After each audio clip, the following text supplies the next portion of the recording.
Thor become the god of fist.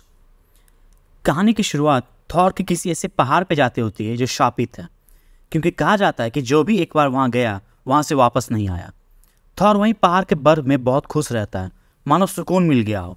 वो शांति से मुस्कुराते वहीं बर्फ पे लेटा रहता है, लेकिन उसका इस सुकून भरा पल भी ज़्यादा वक्त तक नहीं रहता, क्योंकि कुछ ही समय में वहाँ बादल गरजने लगे और बिजली भी चमकने लगी। और उसी वक्त एक जोर का बिजली थॉर के पास गिरता है। थॉर तेजी से उस बिजली से बचते हुए बगल हटता है, और जब थॉर देखता है तो वहीं म्योनियर था। वो वहाँ भी उसका पीछा नहीं छोड़ा। म्योनियर को देख थॉर गुस्से से उसे बुरा भला कहता है और पूछता है कि ये क्यों उसका पीछा नहीं छोड़ता। फिर थॉर म्योनियर उठाने की कोशिश करता है, जो उसका जन्मसिद्ध अधिकार था, पर थॉर से वो भी नहीं उठता। ऐसा अनगिनत बार हो चुका था। थॉर ऐसा पहले भी किया था जब एस्गार्ड पर मास्टर्स ऑफ इविल हमला किए थे। उस वक्त भी म्योनियर उससे नहीं उठा था। ऐसा ही कुछ हुआ था जब मिडगार्ड भी तबाह हो रहा था। उसके बाद बहुत बार कोशिश करने के बाद भी जब म्योनियर उससे नहीं उठा तो हारकर थॉर उसे उठाना बंद कर दिया था, जिसके बाद थॉर शराब के नशे में धुत रहने लगता है, जो बस अकेले रहना चाहता है। लेकिन म्योनियर यहाँ भी उसका पीछा नहीं छोड़ता। भले ही वो कहीं भी जाए, कहीं भी हो, म्योनियर हमेशा उसके साथ रहता है, हर वक्त उसे उसकी कमी का एहसास दिलाने कि कैसे वो अनवर्दी है।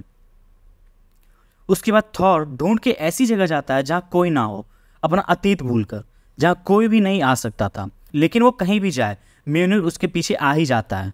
म्योनियर को वहाँ देख थॉर पूरा गुस्सा हो जाता है और गुस्से में ही वो म्योनियर को मुक्का मारने लगता है। वो मुक्का मारते ही रहता है कि तभी वहीं किसी की आवाज़ आती है कि ऐसे भला कोई मुक्का मारता है।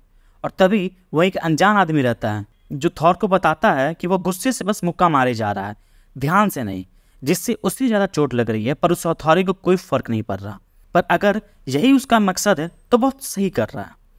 इस पर थॉर उससे पूछता है कि वो कौन है, जिस पर वो आदमी बताता है कि उसका नाम लियांग कुंग है, बोले तो थंडरर, कुनलुंग का रक्षक।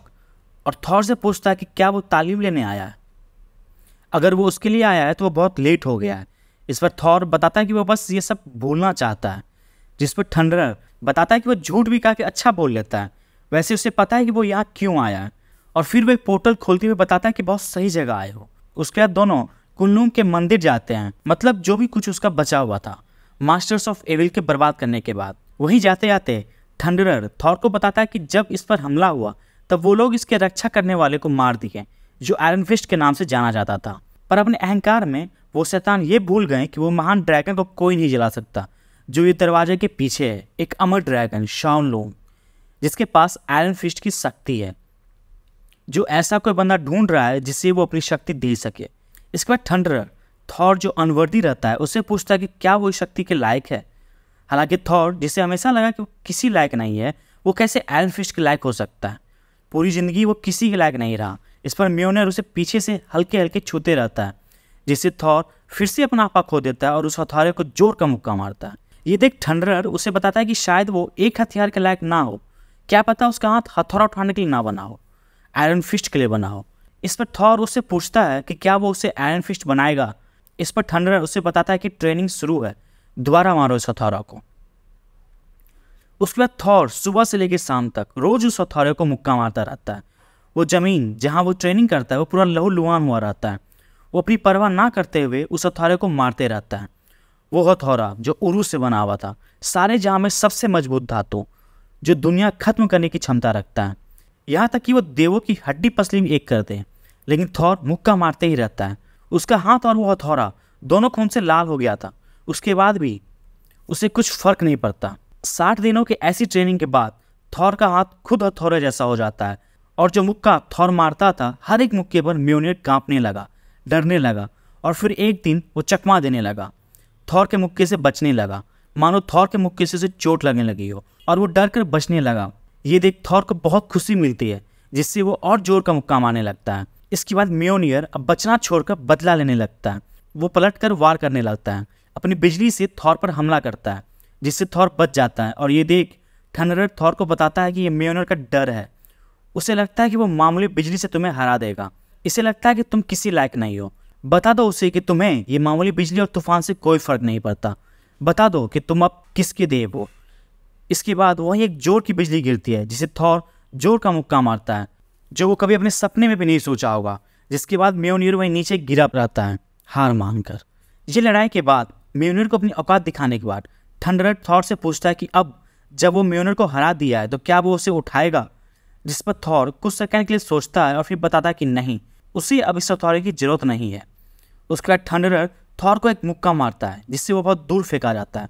वहीं उठते ही थॉर पूछता है कि वो ऐसा क्यों कर रहा है, जिस पर थंडर उसे मारते बताता है कि ये उसकी ट्रेनिंग का हिस्सा है।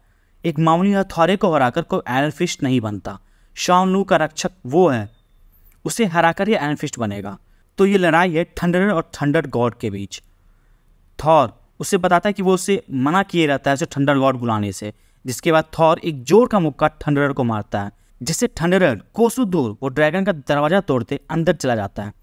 जिस पर थंडर कहता है कि इतना सही मुक्का वो कभी नहीं खाया।